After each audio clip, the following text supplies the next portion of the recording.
Welcome to BI Knowledge Point. Today I am here to explain you Tableau server architects. Let's begin. In Tableau server architect, we have the five important components. First is data server. Data server is what where we have multiple kind of the data source, that is maybe data warehouse, data mart, file or queue, anything. Then second component is data connector. Data connector is also two types. One is a live, another is extract. So in that we have three part: Tableau data engine, SQL connector and MDX connector.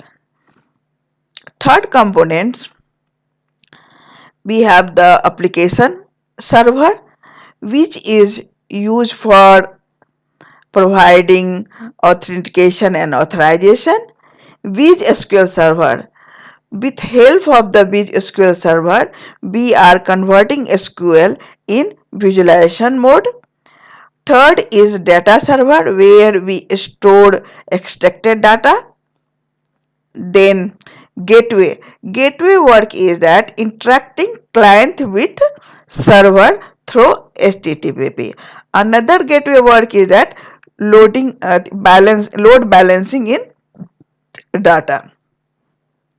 Then fifth is client. In the client we have three parts. One is desktop, where we can create report, we can publish report.